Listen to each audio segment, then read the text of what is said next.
tattered white prairie dress, stained a deep wet brown with mud, was the first thing Silas Blackwood saw. It clung to a woman so small she seemed in danger of being swallowed by the street itself. The laughter of the men standing over her was the only sound that cut through the oppressive August heat of Redemption Creek, Wyoming in 1878. A chorus of cackles and jeers, sharp and ugly, echoed off the false-fronted buildings. The woman didn't make a sound. She was on her hands and knees in the muck, her head bowed, a cascade of straight black hair hiding her face. Silas reined in his horse, the big roan shifting nervously beneath him. He had only come to town for salt and coffee, a trip he made once a month to avoid this very kind of spectacle. Redemption Creek was a hard place, full of men who mistook cruelty for strength.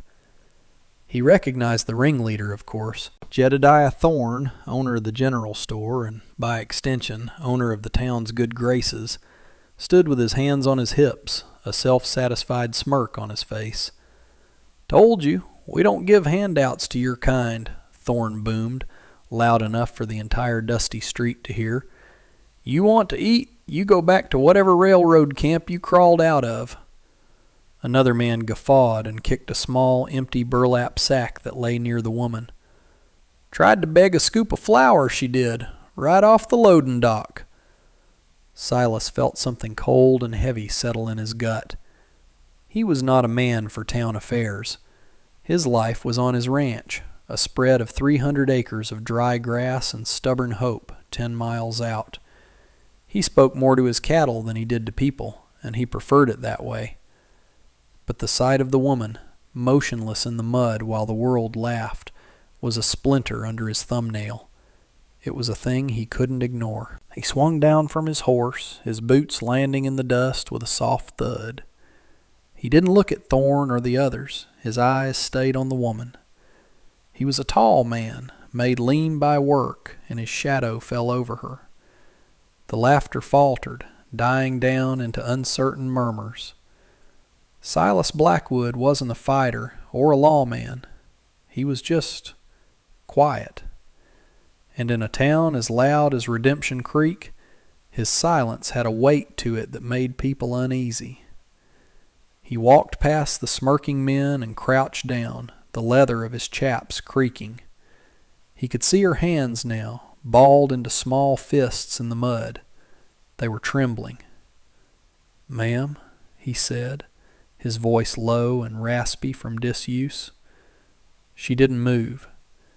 He wasn't sure if she understood him or if she was too frightened to respond. Thorne cleared his throat, his bravado returning. "Now, Blackwood, this ain't your concern. Just some foreign vagrant making a nuisance." Silas ignored him. He reached out a hand, calloused and sun-browned, and held it steady in the space between them. He didn't try to touch her. He just offered. "Let's get you out of the street," he said again, his voice even. Slowly, as if moving against a great weight, she lifted her head. Her face was smudged with dirt, and a thin trickle of blood ran from her lip where it had been split. But it was her eyes that caught him. They were dark and deep, and held not the fear he expected, but a profound, bottomless exhaustion. It was the look of someone who had been pushed past their limit and had found nothing on the other side. She looked at his offered hand, then back at his face. For a long moment she just stared, as if trying to solve a puzzle. Then, with a hesitant, shaky movement, she placed her small, mud-caked hand in his. Her fingers were like ice against his skin, despite the blistering heat. He pulled her gently to her feet. She was unsteady, and the wet dress hung on her thin frame. The crowd was silent now, watching. Disapproval hung thick in the air, more suffocating than the dust. Silas kept his face impassive. He led her toward his horse, his hand still holding hers. "You're making a mistake, Blackwood," Thorne called out, his voice laced with a threat. "That's trouble you're taking on." Silas stopped. He turned his head just enough to pin Thorne with a cool gaze. He reached into his pocket, pulled out a silver dollar, and walked back to the store's porch. He tossed the coin onto an empty barrelhead. It landed with a sharp, definitive clang. "For the flower she dirtied," Silas said, his voice carrying in the sudden stillness, "and any she might need tomorrow." He turned his back on Thorne's sputtering face and walked back to May. He didn't have a wagon, just his horse. Without a word, he cupped his hands for her foot and lifted her easily into the saddle. She was lighter than a sack of feed.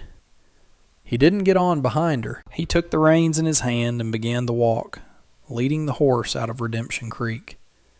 He didn't look back. The eyes of the entire town burned into his shoulder blades, a judgment more potent than the summer sun. He was about to find out that their judgment was the least of his troubles.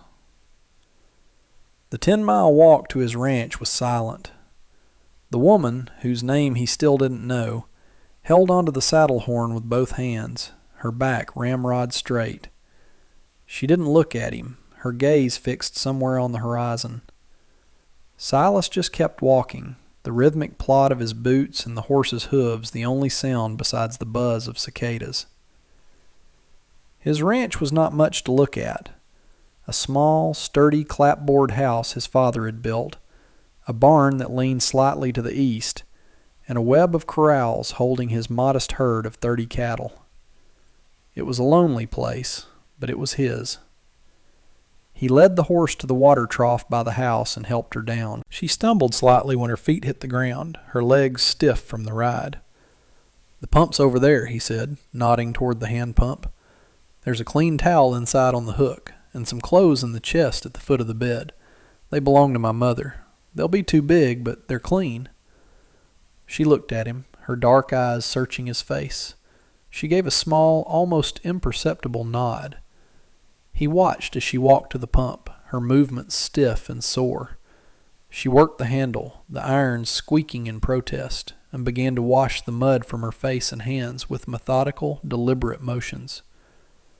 Silas went inside, feeling awkward and out of place in his own home. He stoked the embers in the wood stove and put a pot of coffee on to boil. He cut a thick slice of bread and found a piece of salted pork. When she came inside, her face was clean, though the split on her lip was more noticeable now. Her wet hair was slicked back, and she held the borrowed towel clutched in her hands. The house seemed to shrink with her in it. He pushed the plate of food across the small wooden table. "Eat," he said. She sat down cautiously, her eyes darting around the simple, spare room. It was a man's room, functional and unadorned. A rifle rested on pegs over the mantelpiece, and a stack of old ledgers sat on a small desk in the corner. She picked up the bread and began to eat, slowly at first, then with a hunger that was painful to watch. She ate every crumb, and when she was done, she looked at him, a question in her eyes. "My name is Silas," he said, answering the unspoken query. She swallowed. Her voice was a soft, hoarse whisper. "May." It was the first word she had spoken to him. The name felt strange and delicate in the starkness of his cabin. They sat in silence as the sun began to set, casting long shadows across the floor. He offered her the only bed, a simple mattress stuffed with straw, and took a blanket to the floor by the cold stove. He lay there for a long time, listening to the sound of her quiet breathing, and wondered what in God's name he had just done.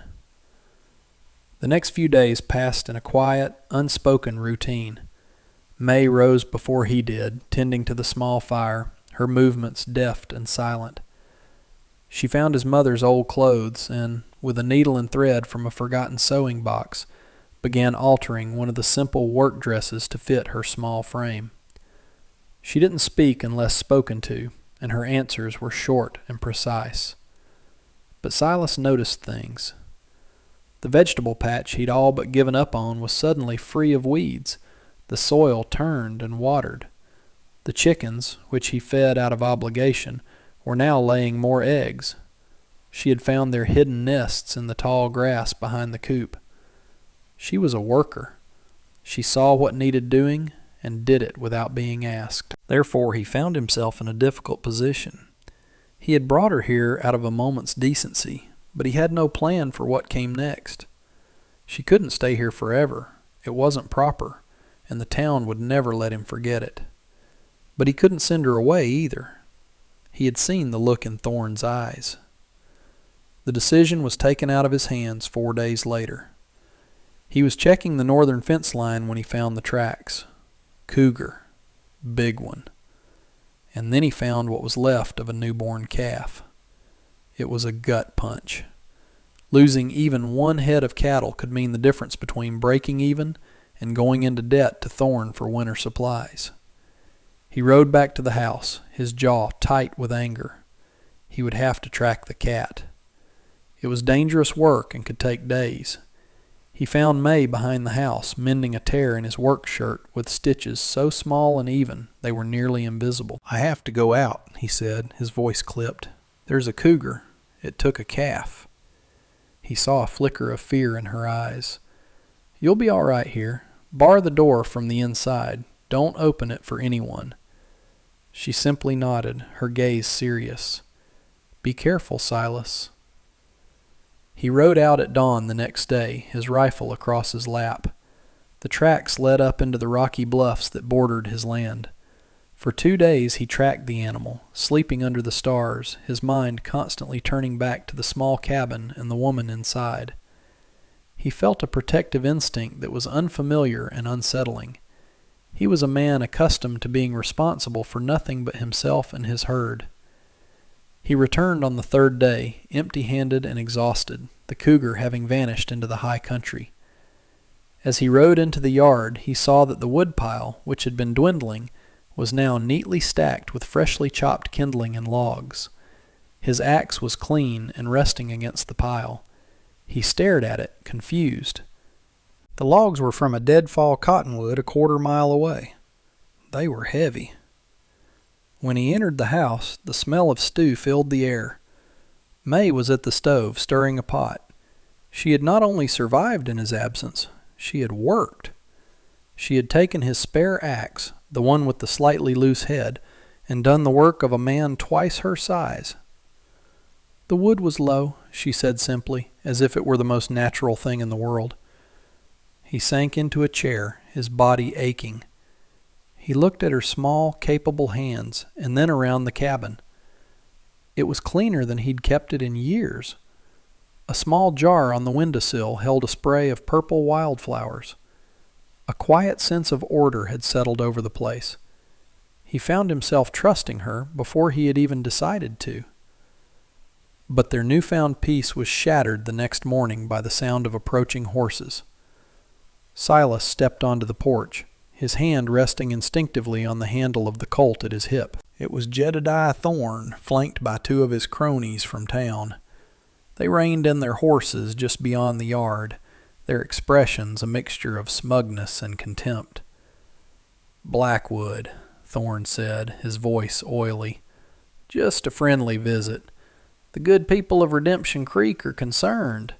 It ain't right you keeping this woman out here. It's an offense to public decency." "This is my land, Thorne," Silas said, his voice flat. "Who I have on it is my business." "Is it your land, though?" Thorne countered, a sly grin spreading across his face. "You're a homesteader. Still have to prove up your claim. A man's character is taken into account by the Territorial Land Office, and a man who harbors undesirables, well, his character might come into question." It was a direct threat. Thorne was threatening his home, his livelihood, everything he had worked for. Before Silas could form a response, the cabin door opened and May stepped out. She was wearing the mended dress, her hair neatly braided. She stood beside Silas, not behind him. She looked directly at Thorne, her chin held high. She was not the same woman who had knelt in the mud. Thorne let out a derisive laugh. "Well, look at that. Got yourself a little housemaid, have you? Taught her some manners?" May's voice, when she spoke, was quiet, but it cut through the morning air like a shard of glass. "He has a partner," she said. The word hung there, a challenge. Thorne's smile faltered. He and his men looked from Silas to May, their certainty wavering. They had come expecting to find the cowering victim and the shamed man.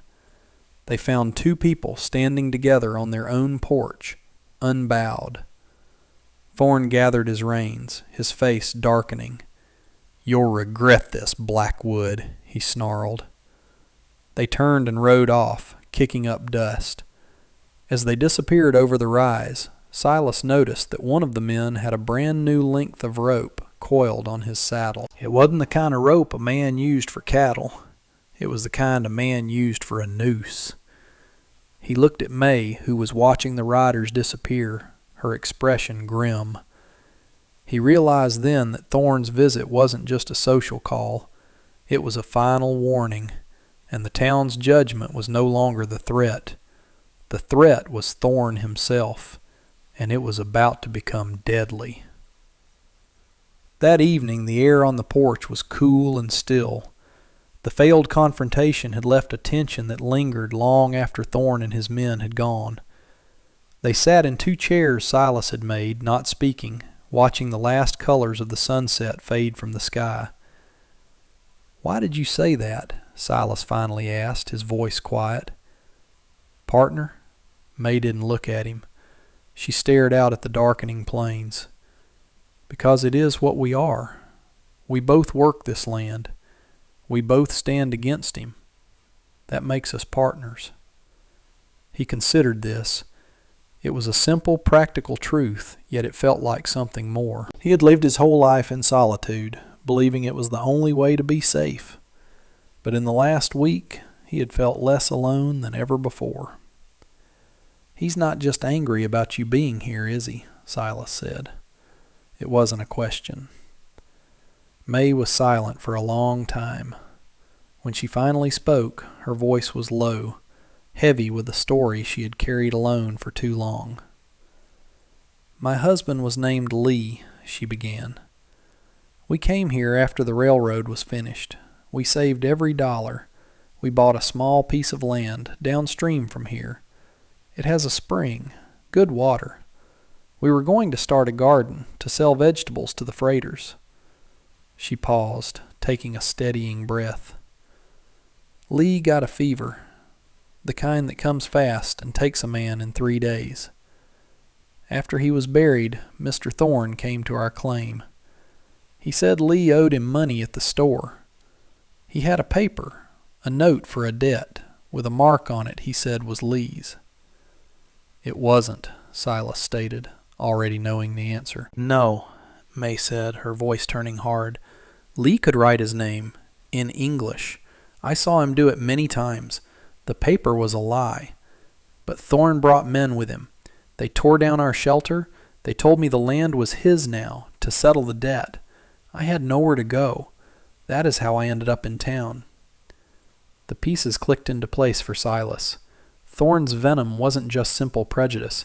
It was the frantic aggression of a thief protecting his stolen goods. That spring on her land would be worth more than the land itself, especially in a dry year. "Do you have the deed?" Silas asked. "The real one?" May reached into the bodice of her dress and pulled out a small, oilskin-wrapped packet. She unfolded it carefully. Inside was a folded piece of paper, a territorial land deed. The edges were soft and worn, the creases deep from countless foldings. It was made out to Lee Chen for 40 acres, with the claim clearly marked. Silas took the document, his rough fingers gentle on the fragile paper. This changed everything. She wasn't a vagrant he had taken pity on. She was a landowner, a neighbor, who had been robbed. And Thorne's threats against his own homestead claim were an attempt to keep him from helping her, from uncovering the truth. He handed the deed back to her. "We'll send a letter to the territorial office in Cheyenne," he said, his voice firm with a new resolve. "We'll tell 'em what he did. A look of hope, so fragile he was afraid it might break, flickered in her eyes. "You believe me?" "I believe the deed," he said gruffly, though it wasn't just the paper. He believed her. He believed the quiet strength he had seen in her since the moment she stood up out of the mud. Their decision was sealed 3 nights later. Silas was woken from a shallow sleep not by a sound, but by a smell. Acrid smoke. He shot up from his blanket on the floor and saw a hellish orange glow flickering through the single window. "The barn!" He was out the door in a second, May right behind him, her face pale in the firelight. Flames were licking up the dry timber of the barn's western wall. It wasn't a stray spark. The fire was set low and deliberately against the foundation. It was a message. For the next hour, they fought the fire with a frantic, desperate energy. They worked as a team, a silent, efficient unit. He'd fill buckets at the trough, and she, surprisingly strong, would haul them to the blaze, throwing the water with a precision that made every drop count. The heat was immense, the smoke choking. Embers rained down around them, singeing their clothes and hair. Finally, with their faces black with soot and their lungs aching, they beat back the last of the flames. The barn was saved, but a large section of the wall was a charred, gaping wound. They stood there, breathing heavily in the pre-dawn chill, looking at the damage. This was no longer about legal papers or public opinion. This was a direct assault. They were isolated, miles from any law. A U.S. Marshal might pass through the territory twice a year if they were lucky. They were completely on their own. Silas knew what the safe, sensible thing to do was. He could ride with her to Cheyenne, leave her there where she could find her own people and disappear. He could go back to his quiet life, placate Thorne, and save his own skin. He looked at May. She was staring at the burned wall, her small frame trembling, not with fear, but with a quiet, simmering rage.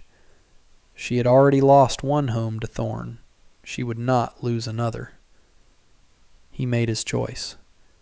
It was a choice that would cost him his peace, his safety, and perhaps his life. But to do otherwise would be to become one of the men who stood by and laughed while she knelt in the mud. "This is your land," he said, his voice raspy from the smoke, gesturing vaguely toward the east. "And this is mine." He met her gaze in the growing light. "We're not running." A slow smile touched May's lips. It was the first time he had ever seen her smile. It transformed her face, erasing the exhaustion and replacing it with a fierce, beautiful resolve. In that moment, standing in the ashes, they were no longer a rancher and a refugee. They were partners, and they were ready for a war. By the time the first snows came that November, the charred section of the barn had been replaced with new, tightly fitted pine boards. The scent of fresh-cut wood had long since replaced the smell of smoke. The rhythm of life on the ranch had settled into a steady, productive hum, a partnership forged in crisis and tempered by the daily demands of survival. Silas had not sent a letter to Cheyenne. The mail coach was unreliable, and he didn't trust that a piece of paper wouldn't get lost by someone in Thorne's employ. Instead, he had entrusted a copy of May's deed and a carefully written account of the fire and Thorne's threats to a freighter he knew to be honest, a man named Gus, who ran supplies directly to the Army garrison at Fort Laramie. It was a long shot, but it was better than nothing. They didn't wait for a reply. They worked. Silas taught May how to read the health of a cow by the look in its eye and the gloss of its coat. She, in turn, showed him things he'd never imagined. Using her knowledge of farming from her homeland, she devised a clever system of channels, dug by hand, to divert water from the ranch's small creek to irrigate a 2-acre patch of pasture. By late summer, that patch was lush and green, yielding a second cutting of hay that would see his herd through the winter with ease. Her garden, started in the plot he had neglected, had become a small marvel. She grew greens, beans, and hardy root vegetables, enough to fill the root cellar and trade the surplus with Gus the freighter for coffee, sugar, and flour, completely bypassing Thorne's store in Redemption Creek. Their independence was a quiet, growing declaration of war. Slowly, something else grew between them in the shared labor and respectful silence. It wasn't spoken of. It was in the way he started leaving a cup of hot coffee for her on the stove each morning before he went out. It was in the way she mended his clothes without being asked, her stitches a testament to her care. One evening, he returned from a long day of rounding up strays to find she had used scraped cattail roots to bake a small, dense cake, a rare treat. They shared it on the porch, the comfortable silence between them more meaningful than any conversation. He found himself watching her hands as she worked, how they were both delicate and strong. She, in turn, would sometimes watch him as he moved among the cattle, his movements calm and sure, a stark contrast to the brutal men in town. The expected retaliation from Thorne never came in the form of open violence. Instead, it was a slow poison of rumors whispered in town, that Blackwood was a squaw man, that the Chinese woman was a witch who had enchanted him. But the rumors lost their power when Gus the freighter began telling a different story at his stops, the story of a thriving ranch, of a smart, hard-working woman, and of a quiet man who had stood his ground. Prosperity was a language everyone understood, and the Blackwood Chin Ranch was beginning to speak it fluently. The law, when it finally arrived, came unannounced. A U.S. Marshal, a grim-faced man with a drooping mustache, rode into their yard one cold afternoon. He wasn't there because of the letter. He was on his regular circuit. But the letter had indeed found its way from the fort to the territorial clerk in Cheyenne. The marshal had already been asking questions about Jedediah Thorne.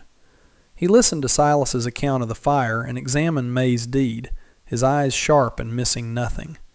He stayed for 2 days, observing the well-run ranch, the healthy cattle, and the palpable partnership between the quiet white man and the determined Chinese woman. When he rode into Redemption Creek, he wasn't just investigating a single complaint. He was looking for a pattern. He found it in Thorne's ledgers, in the fearful silence of other homesteaders, and in the whispers of fraudulent debts and land grabs. Thorne was arrested not just for the forgery of Lee Chin's name, but for a half-dozen other crimes against the small, vulnerable people of the territory. The town, seeing the tide of power turn so decisively, fell silent, its loyalty to Thorne evaporating like a puddle in the summer sun. 1 week later, Silas and May stood side by side at the small desk in the cabin. He had ridden to the next county seat and filed the necessary papers. Spread out before them was a new document, a co-filed claim joining his 300 acres with her 40, legally recognizing their joint enterprise, the Blackwood Chin Ranch. He pushed the paper and the pen toward her. "It's official," he said. "Partner?" She picked up the pen. He watched her hand, small and steady, as she signed her name, May Chin, in clear, confident English script. He wasn't looking at the paper. He was looking at her hand, and he remembered the first time he had seen it, balled into a fist and covered in mud. She wore a simple dress of blue wool now, one she had sewn herself. It was clean and warm. She looked up and met his gaze, and in her eyes he saw not a victim he had rescued, but an equal who had stood with him. Something loosened in his chest, a knot of solitude he hadn't even known was there. He reached out, not to take her hand, but to gently brush a stray piece of lint from her sleeve. His fingers lingered for a second on the warm wool. It was a small, simple touch, but it held the weight of everything they had built together. Looking out the window at the land that was now theirs, at the snow beginning to dust the plains white, Silas understood a plain truth. A man's strength wasn't measured by how much he could endure alone, but by who he chose to stand beside when the world turned ugly. And sometimes the quietest act of decency, offered to a stranger in the mud, could build a home stronger than any winter storm.